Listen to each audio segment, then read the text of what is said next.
Hi, everybody. A.J. Heitman here from GEMS, and this is the EMS Today Show.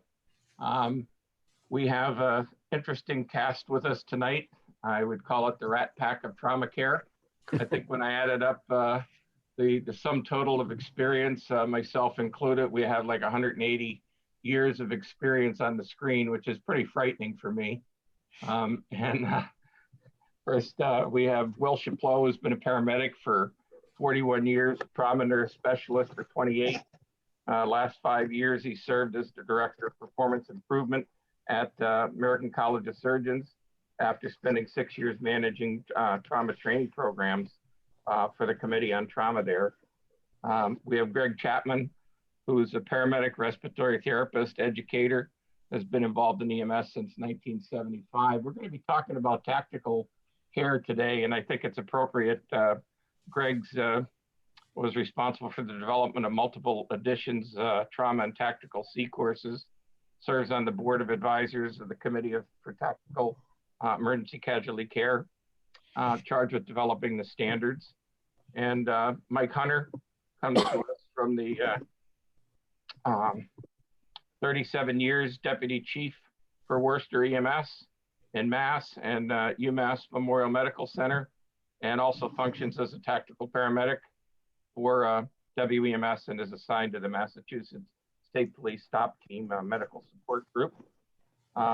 We have the ever-present Dr. Peter Pons, who's probably seen more trauma than we've all seen collectively, being at the Knife and Gun Club in Denver and at DG, and has been actively involved with pre-hospital care and disaster preparedness for over 40 years, and served on many national committees, serves as an educator, physician director of the Tactical Casualty Care Education Programs, Tactical Combat Casualty Care, Tactical Emergency Casualty Care, and Tactical Casualty Care for law enforcement and first responders. And that's really where we're going to try and zero in tonight on some of that stuff particularly.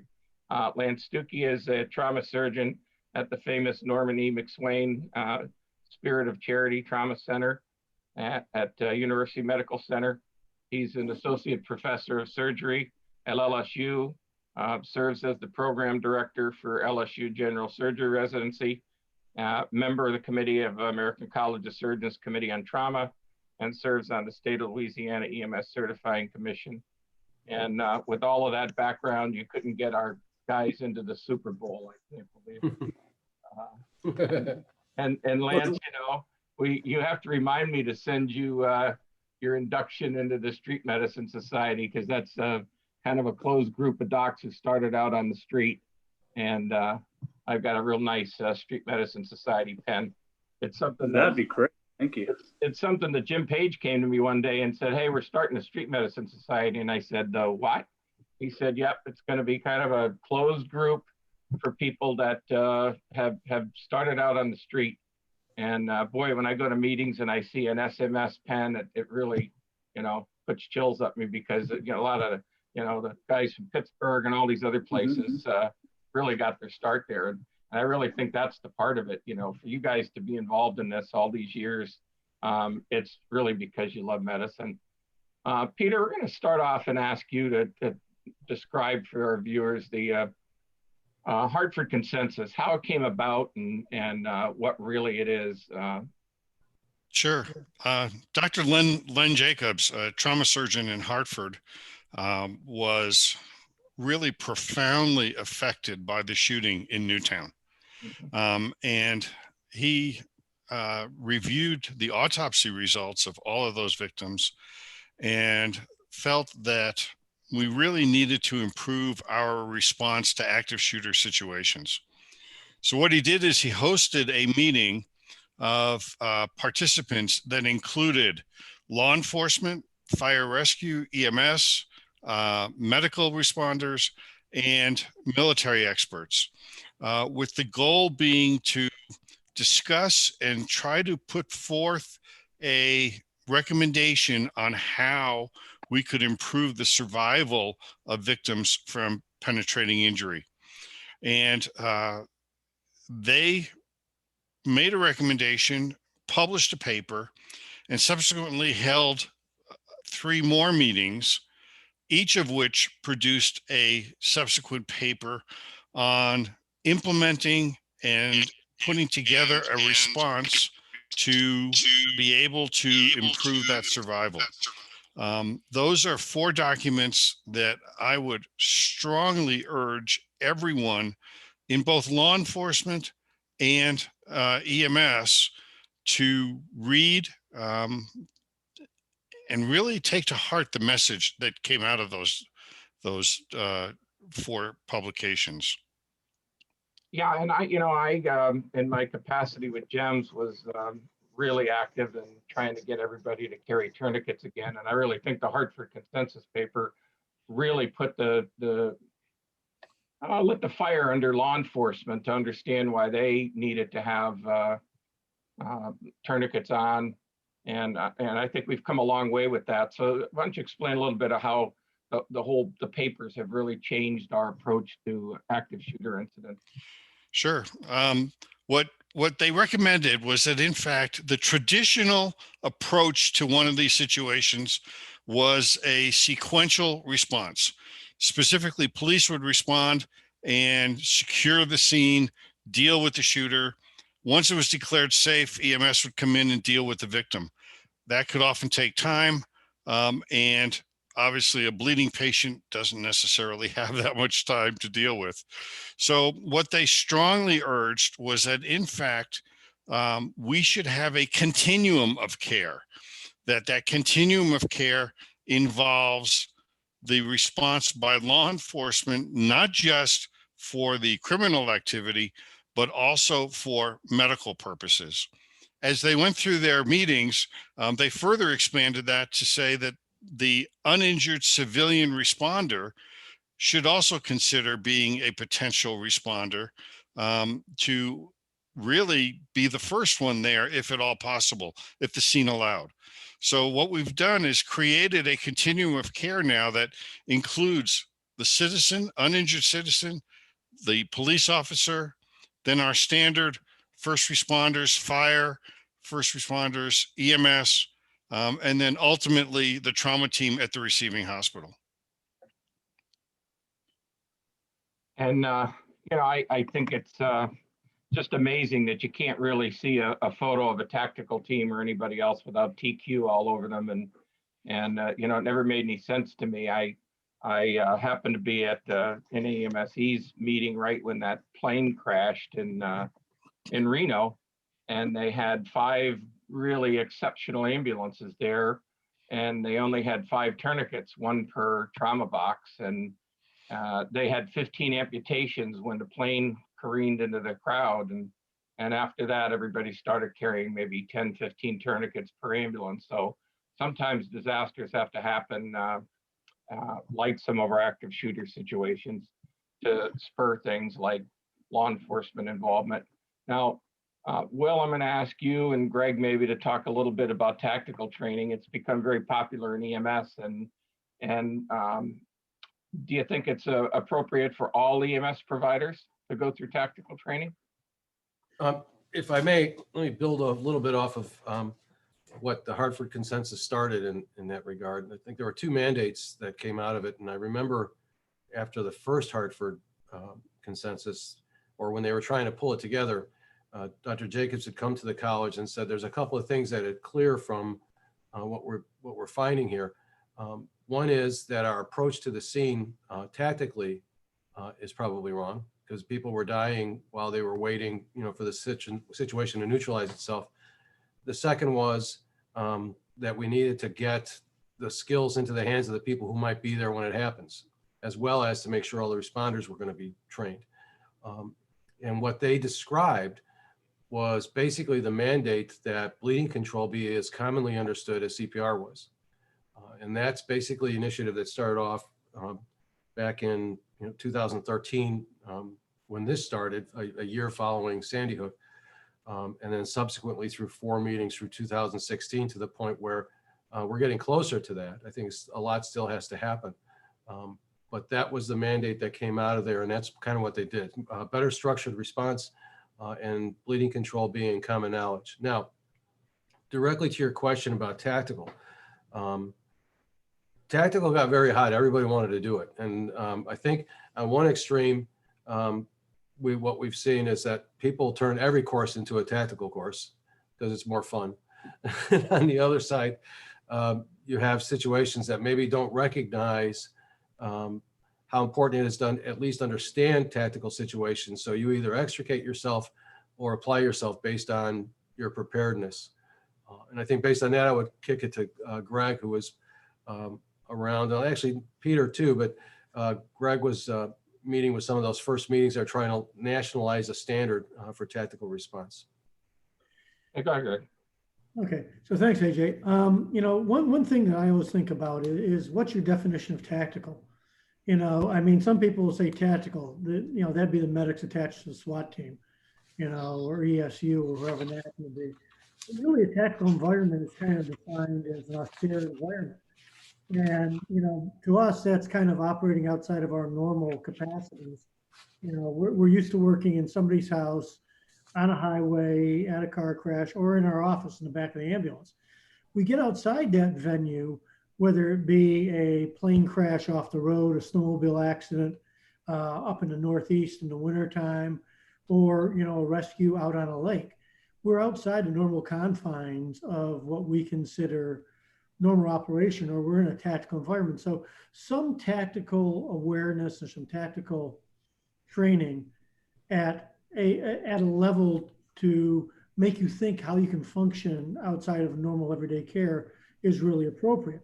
Now, if we define tactical as being attached to an operational police unit, then that's different. You know, there should be a limited number of people that are trained, and I'm sure Mike can back me up on this. You can't train everybody.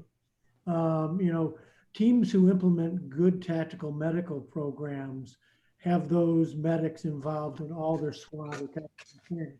You could possibly rotate everybody through that time and pull them off to work with that team. So remember that tactical. And, you know, that's truly important when we talk about doing tactical training. And truly tactical training isn't a 16-hour course or an 8-hour course. That might give you the overview of what's going on, but it's truly an integration into the team and preparing, you know, to manage those situations. And Mike, do you have anything to add to that? Sure. So, I mean, just going right back to the direct question, I do think there's a benefit for everyone in EMS to get some exposure to the tactical environment, to take one of the tactical programs. If nothing else, is when you find yourself in that situation, you have a better understanding of what is happening with law enforcement, what's happening with the way we're taking care of patients. I mean, if you're on an ambulance expecting to go in the old way, as AJ talked about, and backboard everybody and remove them in a nice, safe, secure environment, it's probably not going to happen. A lot of these mass shootings or mass casualty incidents that are Asher events, you're going to get patients that are literally going to be dragged off the X, out of hot zones, in behind cover, and then, you know, moved out expeditiously to you. And it's not going to look like a typical trauma patient, and it's going to be on the fly. And what's done emergently in the first round of care, you also have to understand is the person that's going to actually receive that patient. The guys that are actually doing tactical EMS as part of SWAT teams or assigned to units, I mean, it also gets a little bit more involved because you have to have a basic understanding of the tactics of the team, how they work, the structure, and you have to have the trust of the team and the rapport with the team that you can maintain things like operational security, as well as do team medicine, because you have to know your guys and know what you're looking out for, know what each individual has for medical problems, what you've got to kind of be aware of, and, you know, really support the team both before the action, during, and afterwards to make sure that the guys are still and gals are still okay after the incident. So I do believe that tactical training is beneficial to everybody. If nothing else, it's just awareness and getting to see the other side of how things are done. Yeah, and I think it carries over even into MCIs. I've seen people that have, you know, learned a lot of application medicine and situational awareness things that become better at MCIs. But I really like to zero in a little bit on the police. And Lance, you probably see them coming in to the ER every day. And how do you think that their attitude has changed over time about their involvement with tourniquets and wound clot dressing and things like that? I think the biggest change I've seen over the last 10 years is the police are no longer afraid of blood. They're not afraid to get their hands dirty. And 10, 15 years ago, that was not necessarily the case. And I can remember many scenes when I was a paramedic in the mid 90s where the police would stand around on the scene waiting for EMS to arrive, which could be 5, 10, 15 minutes. And they weren't intervening not because they didn't care, because they weren't trained to do it. And it wasn't even on their radar at the time. And thanks to the efforts of the Hartford Consensus, there is a brand new awareness on the part of the police on the critical role they play in early intervention. And we've had several lives saved here in New Orleans, and some have made the news where the police intervened with a tourniquet prior to EMS arrival, and the patient walked out of the hospital. So I think they now recognize their critical role in this whole process. Yeah, and I think the evolution initially came, I'll say, from trunk medicine to headrest medicine, where if you read the after action from Pima County when Gabby Giffords was shot, the Pima sheriffs were all given IFAKs that they could have strapped to the back of their headrest, and it was told to them that, you know, these are for you, and it could be for the public as well. And first of all, you could get injured, your coworkers, your other police officer could get injured. And when they rolled up on the Gabby Giffords incident, several of them grabbed their IFAK kits, and they were in the hot zone for quite a while, taking care of people, and were credited with saving a lot of lives. Mm-hmm. I have a story that I'm doing on a Pennsylvania State Police corporal that rolled up to assist a guy. And if you ever want to look it up on YouTube, it's PA State Trooper saves life with tourniquet. It's pretty dramatic because the guy gets out of control, and they wrestle him to the ground. He's out on the middle of an interstate. They drag him off the interstate, save his life. And then somehow he gets free and runs around, and in a split second reaches inside the driver's window and comes out shooting and hit this corporal 3 times. He eventually, I won't go into too much of it, but he lost about 90% of his blood volume, the surgeons had told me. He was in and out of cardiac arrest. They had to make a go, no-go decision. The first thing he did was dive over a guardrail and put his own tourniquet on. And he didn't put it on tight enough. When the perpetrator left the scene, another trooper came over with his tourniquet and put that on him. But the interesting thing during the interview was he said that, we were given IFAK kits, and I was told, put this in the car, and I understood the purpose behind it. He said, but then I went to a class with tactical medicine guys, and they said, no, you need to be carrying a tourniquet on your person, because you ain't never going to get to that tourniquet when you're shot out on the street. You got to have it on your belt. So that on the way home, he went on Amazon.com. His wife is a regular patrol officer, and he's a state trooper. And he ordered 2 and gave one to her and one to him. And sure enough, 4 weeks later, he gets shot and helped save his own life. And he said he never could have made it to his IFAK kit to be able to save his own life. So I think that's how things have evolved about trunk medicine versus IFAK kits, et cetera. And so now we're going into other areas, the medical training for non-medical personnel. So have you found that the law enforcement personnel can quickly grasp all of this using tourniquets, wound clot dressing, et cetera? Absolutely. In fact, we just finished a comprehensive review with one of our local police departments, excuse me, to review their experience with tourniquets. And we've got over 30 tourniquet applications. And the police officers, I think, really have engaged with this entire concept. Part of it is enlightened self-preservation for themselves, as you pointed out. Mm-hmm. And part of it is the realization that, in fact, while we think EMS gets to you quickly, that doesn't often happen. And they have a role. And they have really embraced that role very well. And the training is something that, quite frankly, they have participated in enthusiastically. At least our experience has been that here. Yeah, and I think, Lance, have you seen that with the Stop the Bleed programs, et cetera, that people that are coming into the ED have had some civilian involvement? There is some civilian involvement. Here in my area, it's been primarily the police, but we do have some civilians that have placed tourniquets, some homemade with limited success, and a lot of commercially available, and they're available now in public places, which is a real bonus. The goal is wherever there's an AED, there's also a tourniquet kit.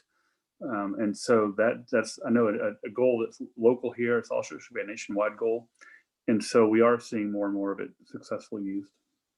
Yeah, and the old mentality of bringing all the disaster stuff on the rescue truck, that's kind of gone. Yeah. When I was over in Paris and talked to them about the Barclavon shooting, they said that their whole philosophy changed at SAMU because they literally had to walk up the street and throw tourniquets and other things to people as they went along the way. So they were carrying it all in one big bag, and now they carry a big red bag in every SAMU unit that has about 20 IFAC kits in it. So they could really just toss those out. Just amazing. And certainly learned a lot from the Las Vegas shooting as well, where people had to improvise a lot of things. So the civilians have come on board. And now we have civil disturbances have been so common of late. I couldn't believe what happened in DC. I watched it. I didn't realize from my vantage point sitting at my house that things were getting so out of control. It looked so orderly as people were going through the Capitol, and then all of a sudden, all hell breaks loose. And I'm sure in this day and age that those kind of things, and for the life of me, you can't get me to explain what's going on in Portland. That's a whole other world there, but that's another situation. So civil disturbances have become a big part of it all. Now, in your programs, you have a couple of new programs. Who wants to tell me what they are? Well, I can start with that. I guess we've always had, our group anyway, we've been looking at training law enforcement officers and citizens. And one of the things that came up, and actually it was a request from one of our faculty that was doing training in the Denver area, that it would be a good idea to have a course for these types of events because of the proliferation of civil disturbances. So in a stable of courses that we're running, we've got the casualty care for civil disturbances, trauma care or tactical casualty care for law enforcement officers. We run these courses for those audiences for some of the things that we've been talking about here. How do we take citizens? How do we take law enforcement officers? How do we prepare people for these events and for the types of things that they're going to face as they arise?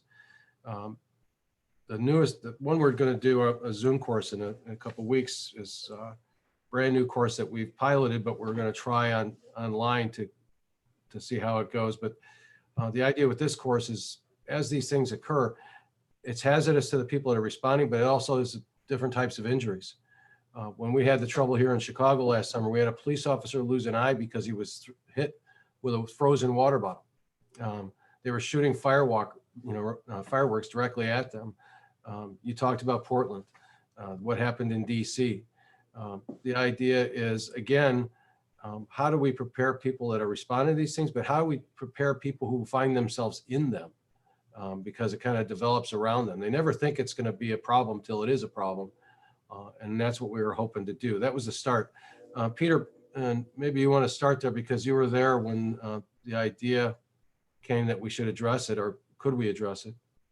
The request to have a educational program for civil disturbances actually originated with a former Denver paramedic who is now a police officer in a next door community.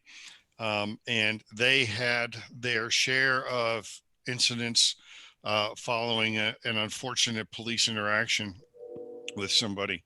And it involved sort of non-traditional wounding mechanisms that included things like lasers being shined at their eyes, excuse me, the fireworks, etc. So we thought that together, he and I and several others put together this program that addresses what are the common types of mechanisms of injury at civil disturbances, what things should a responding police officer be aware of and how to deal with it, and what things don't you have to worry about too much.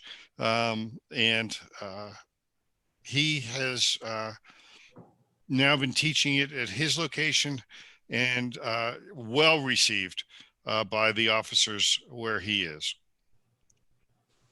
Yeah, and I worry about things because I have several people in my family that are involved in law enforcement. I worry about them being involved with fire, with Molotov cocktails, with burns, things like that, airway involvement.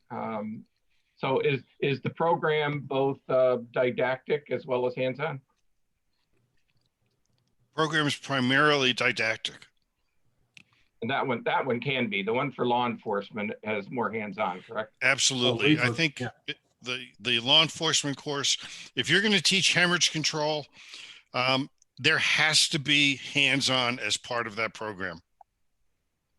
And I go down, I don't know if you've ever been to strategic operations in San Diego, but if you ever come here, it's in a former movie studio, and they train all the special operations forces as well as tactical in a real world environment. And during their didactic training, maybe every 15th or 20th slide, there's something that pops up that says the gentleman to your left, which might be Mike, let's say, has just been shot in his femur. And so they have to immediately pull their tourniquets out and take care of that person. And then they'll come up 15 slides later and says, the guy on your right just fell to the floor and he's been shot in the upper arm. Or then it'll say, you've been shot in the upper arm. And I really think, by the time that you're done with an hour or two of those type of exposures, when you go out in the field, you really get to see what happens. And I get 21 paramedic students from Australia that come over every year, and I take them there, and they run a special program for them. And because they don't get a lot of trauma, they don't get a lot of shootings in Australia. And so these kids are like wide-eyed when they see all the amputations and simulations. And something that they taught me is one of their lead guys that brings them over, he makes the young kids, a male and female, before they're sent into a scenario, he makes them take a couple of laps, back and forth, back and forth, back and forth. So they get their blood pressure going and their pulse going. And then all of a sudden he'll say, all right, go around the corner. And they go around the corner, and then bang, bang, bang, bang. That's when all hell breaks loose. So I think that these kind of courses are just exceptional for people. And so when are you going to do the first civil disturbance course? Well, that's coming up, AJ, February 13th. It's in about a week and a half. We initially planned it for, our initial date was actually for next weekend, and then we discovered that was a Super Bowl weekend. Oh, so boy. Not that anybody cares. So like, Yeah. I don't care anymore. But it's going to be February 13th. It's going to be at, God, don't quote me on this exactly, but I believe it's noontime Eastern, 1 Central, 2 Mountain, 3 Pacific. Other way. You're spins in a lot of directions. They can go on your website if they're interested and find it out. The first lecture is time zone recognition. Time zone management. Time zone orientation. But the program's going to be about 3 hours long. It's going to be taught by the faculty that you see here on the screen. It's going to cover everything that we just talked about, plus other things like how to deal with simple things like with CN or CS gas in somebody's eyes, decontamination. It's amazing what the protesters think of that all of a sudden will pop up. And as you said, Portland seems to be ground zero for these new innovations coming out. But super soakers filled with urine are common in Portland and Seattle right now. And I'm sure they'll go away into other cities. And, certainly we're dealing with these new changes. Every big protest, somebody will come up with something new that we have to adapt to and deal with. So it should be a fun 3 hours. It's 3 hours worth of CAPC approved EMS credit. at successful completion of the exam at the end. And, please join us. It's going to be a Zoom webinar. Yeah, that's what's great about education today. I mean, I love doing live in front of the audience education, but boy, some of the conferences that I'm asked to speak at now, there could be 300 people in the room, and you can go to EMS today, and it's a hard time to get a room that has 300 seats in it. So that really helps out a lot. So education-wise, it's pretty good. I want to mention here a book that I ordered today on Amazon. It's called Unmasked, and it's Inside Antifa's Radical Plan to Destroy Democracy. And it's written by a gentleman who now had to flee the Portland area because everybody knows him and wants to take care of him. And he's up in Canada and in Great Britain. And apparently it's a really good book. It's already sold out, so it's on hold. But I think that's kind of a required reading. And then any other books and things that you would recommend to our viewers that they take a look at? We mentioned the Hartford Consensus documents. Yes. I would urge everyone, if they can't get access to the journals, if they go to the stopthebleed.org website and click on the resource hub, they have put together a compendium of all the important points of the Hartford Consensus documents, and that is available freely. So I would strongly urge folks to go to stopthebleed.org and the resource hub, and it's there for them. Yeah, and Peter, I think I would tell everybody to read those, but I'd first ask them to read who was involved in the Hartford Consensus, because that gives total credibility to it. It came at a point in our history where finally our government began to realize, hey, we better do something about it, and the FBI and other people were involved, and that really stirred the pot and got things down on paper, and allowed for the Stop the Bleed program to get some White House attention, et cetera. So yeah, that's it should be kind of a required reading, and you can Google it. There's enough summaries and reports out there that you can really enjoy it. If I can, AJ, the other thing I should mention is that while the tactical courses and Hartford Consensus focus on active shooter and penetrating trauma, this applies to bleeding from any cause. It's not just active shooter. And the concepts are critical concepts for every trauma patient, regardless of etiology. Well, speaking of bleeding from any cause, Lance, you have a little event coming up on Mardi Gras. And I know homicides are up all over the country, and it's going to be a different Mardi Gras this year because there's no parades really, but there's a lot of activity. I mean, the people of New Orleans are wonderful people. They're not going to stay home. They're going to be out partying, even if it's on their front porch. And I see that neighborhood homes now are decorated as floats. So I think it's really interesting. But losing the beads, I'm sure there'll be a lot of beads thrown and a lot of knife and gun club type of stuff. So are you doing anything special? What do you do to prepare for Mardi Gras? So for a normal Mardi Gras, EMS has it's challenging because you have the normal day-to-day 911 calls that occur regardless of the fact that it's Mardi Gras. So you have to have those units up and running just like you would any other day. And then New Orleans EMS assigns units to the parade routes themselves, and they're spaced strategically along the parade route to rapidly respond to any event that happens on the parade.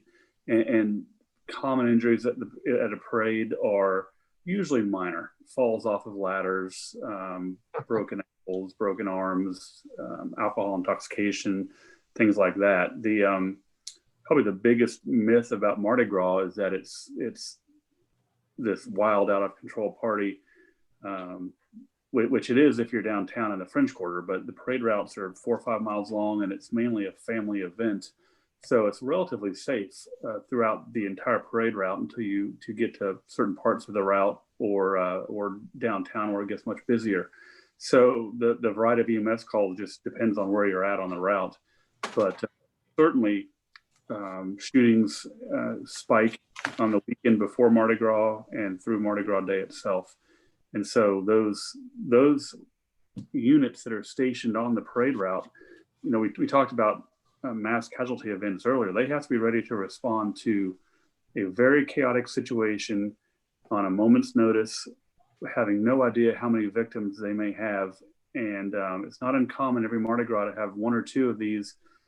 I call them sort of a mini mass casualty event, where you may have 4 to 6 people shot on a parade route on any given time, but you have no idea what you're going into, and your response time is in the order of a minute or less, if not right away, because you're right there when it happens. So the EMS providers are under a tremendous amount of strain at Mardi Gras, and they're working essentially forced overtime. So, outside of their regular schedule and their days off, they're also working 12 plus hours at a time. And so it gets intense, it's tiring, and they do a phenomenal job under really stressful circumstances.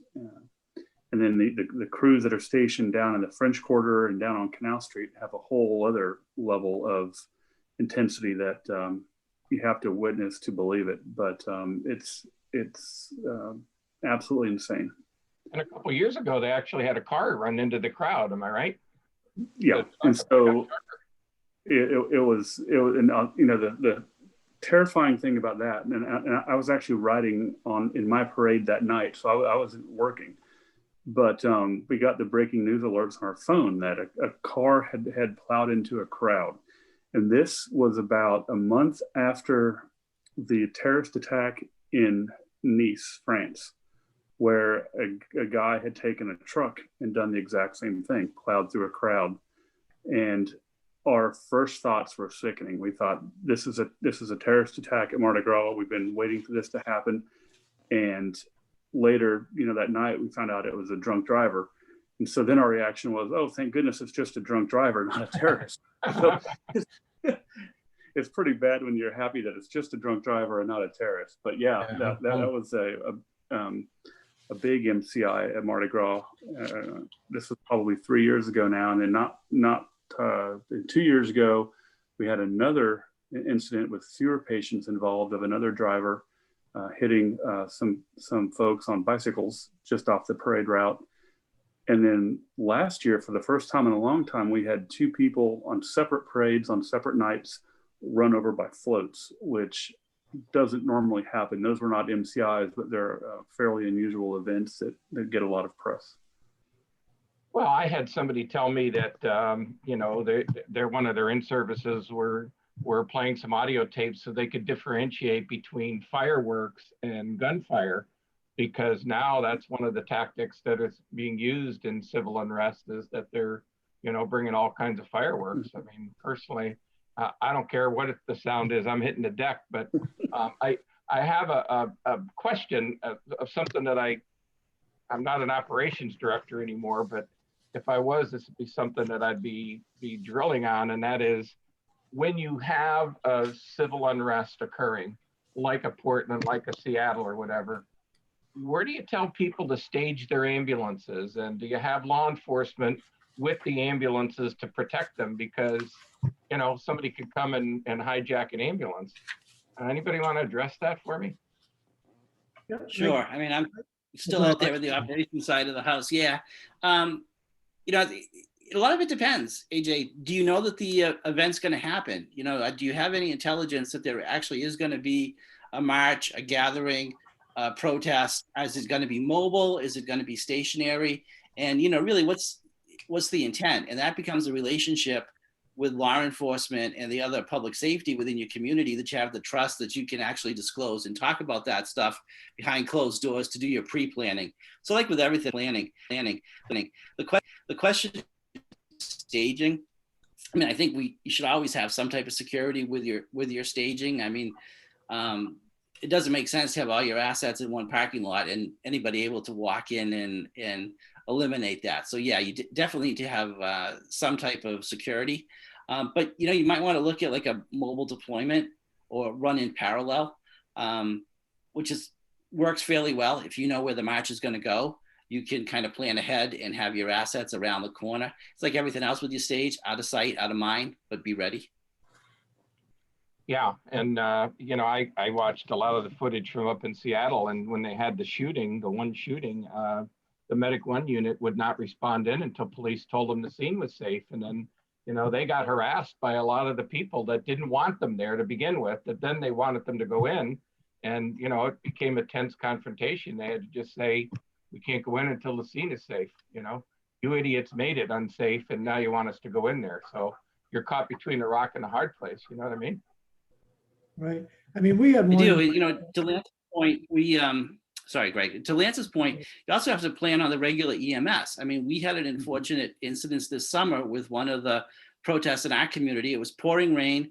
The marchers marched down Main Street and there's a dollar store next to Main Street. And we had a citizen who came out of the dollar store, had a sudden cardiac arrest, basically beside the protest. And we had to get units in there. Luckily, there was enough police there that it was a successful resuscitation of the patient in cardiac arrest. But, you know, we weren't planning on that. We were all geared up and planning on something happening with the protesters. And now we've just got a citizen who happened to be in the wrong place, in her case, at the right time, because there are resources there. So you also have to kind of think ahead to all that. It's like, what ifs all the time, just what if everything to death.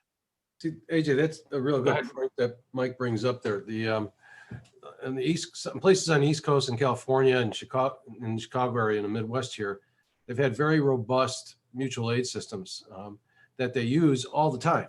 You know, that it's one of the things I've always stressed in disaster management. It has to be operational daily. You know, it can't be something you open up the box when things go wrong. It has to be something you use every day. And these systems that are in place in the Midwest and places on East and West Coast call up this piggy move up operation. So forces are moving around all the time so that when you have an event like Mike described, you still have all your daily EMS stuff happen. Who's manning the stations? Who's doing the follow-up? Who's doing the backup? And whenever you see something big happen, in the Midwest here, I was chief of my department, but I was also chief of a division with 30 departments in it. And we would do these exercises. We deployed to New Orleans, for instance, after Katrina. Anytime you see something happening in these areas, all this move up stuff is happening. All kinds of things are moving around that people don't know about. In order to do the things that we're talking about on this call, it has to be part of your daily operations in as much as you can still manage to adjust, because everything moves as soon as anything moves. And it's a really important part that a lot of people in some parts of the country haven't figured out yet. Yeah, and you know, I do a lot of teaching, as you know, and one of the things that I talk about is where do you hide when things go south? And, you know, when I was a medic, I was told to hide behind the rim or the wheel of my ambulance, like their engine block, and that was going to save me. But one of the things we learned is you got to learn a little bit about the dynamics of a bullet. And one of the things that I did is I went to a state police lab where they fired high caliber weapons into their tanks. And if you watch the beginning of Saving Private Ryan, you see that the bullets that are hitting the water, some of them are killing soldiers and some of them are just look like duds. And that's because those rounds will not travel at high velocity more than 8 feet. And I'm like, I don't understand that. And they showed me, and you could see it all over YouTube when they do tank shoots, that the bullet loses its density and begins to slow down within 8 feet. That's why the tanks are no longer than 8 feet. It's amazing. And so guess what's 8 feet wide? The engine company that you and I used to ride on has a tank that's 8 feet wide. So I have a new appreciation for hiding behind an engine. We can sacrifice an engine. I don't want to sacrifice my personnel. The other thing that bothers me is that I'll see a lot of people that are trained in tactical medicine and they gear up and they've got all of their vests on, but they don't wear helmets. Anybody want to address why tactical people need to have the helmets if they're going to be, you know, if they're going to be true tactical responders? It doesn't make any sense. That's fashion over function, I think. Well, I mean, you know, the one officer that got hit directly square here in Florida, in Orlando, that's what saved his life. The round hit him in the helmet, and thank God that he had it. So, I mean, that's just AJ being AJ. That, you know, don't be silly. Like you're saying, fashion over function is if you're gonna gear up and go in somewhere, for God's sakes, protect your head. So I think, AJ, you got a key point, and I would take it a step further and say you're not only protecting your head, but you should have some type of an eye shield on at the same time. And when you said helmet, I think we all stuttered because we were like, well, is he talking about Kevlar helmets or some type of ballistic helmet? Sure, they're really expensive. It's tough to outfit an entire department with them, but it's nice to have them. But at the very least, you need something for just what I call a bump helmet.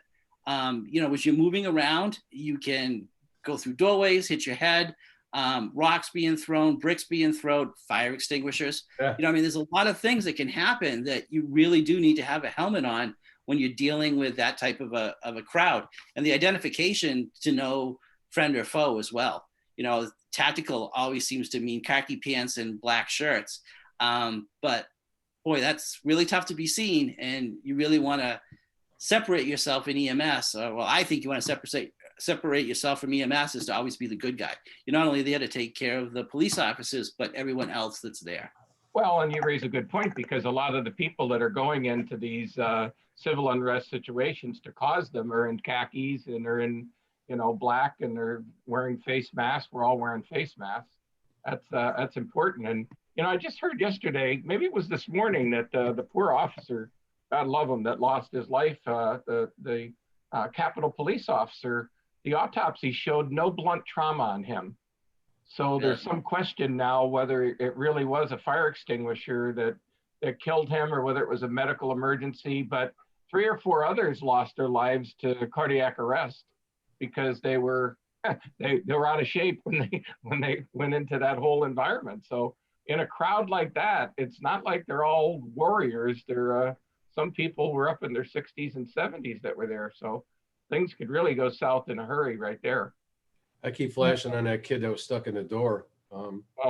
He looked like he was in good enough shape, but the press of people in those hallways, I can't imagine being in that situation. That's worse than a lot of fires I've been in. Yeah, and then, I think the thing I want to close out on is a little bit about the emotional aspects, because we did have an officer that committed suicide after the Capitol incident, and we're going to have to debrief our people after incidents like that. Do you go into that in your training? We do. We talk about stress and rehab at the end of our class, and all these little events, every day-to-day thing, and every call you go on is our peer support guys like to refer to it as a pebble in the backpack. And every time you do something or have an interaction, you put another pebble in the backpack. Some events end up being bigger stones, but when does that backpack become too heavy to carry? And that's what we look for, is to how to identify what to watch out for. We don't try to talk about how to run a debrief, but we talk about the importance of debriefing and dealing with the stress and anxiety that these events and everything that we do comes into play. Well, I talked to a firefighter from Seattle, and what stuck out in my mind is he said to me, I've been doing this job a long time, but I've never seen so many people who hate us and want to hurt us.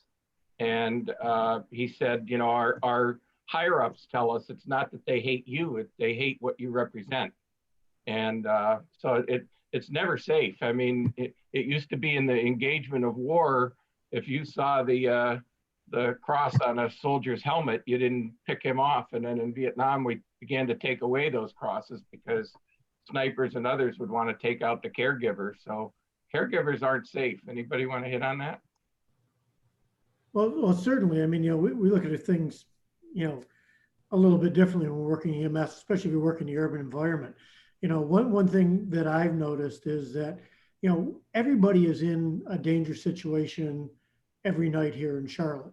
We're going into neighborhoods that we wouldn't drive our private car into at 2 o'clock in the morning, but we do it freely without thinking sometimes for, a chest pain call or a shortness of breath call, but you don't know what necessarily is happening right around the corner. Our providers are constantly putting themselves in those situations. And unfortunately, I think it becomes a little too routine sometimes that, we hear some gunfire, but yet we don't react. Because it's normal to hear gunfire in certain large urban environments every single night.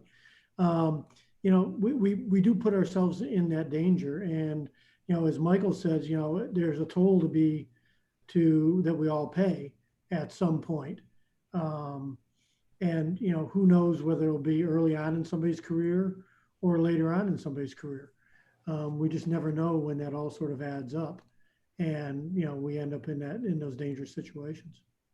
Well, I have a feeling that after we come out of COVID, that there's a lot of people that are scheming and dreaming out there, and that we're going to see more group gatherings and more, maybe, I don't want to call them active shooter situations, but I think there's a lot of people that have a lot of pent up frustration. So any EMS system, I think, should be prepared for that.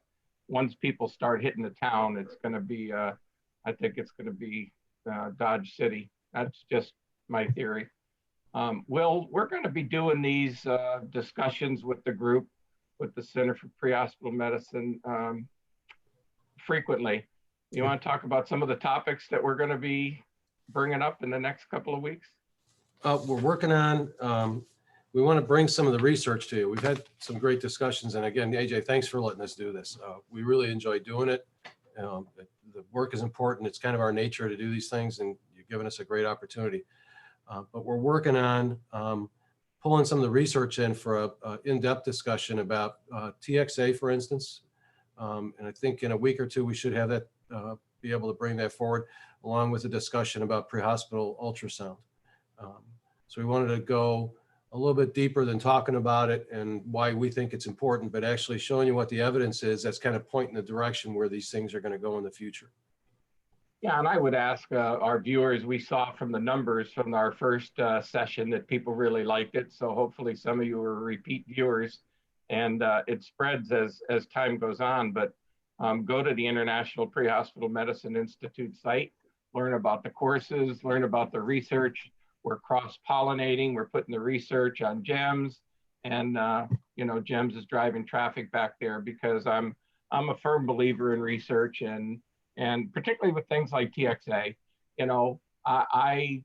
I want our viewers to understand it. I want them to understand how systems have been implementing it.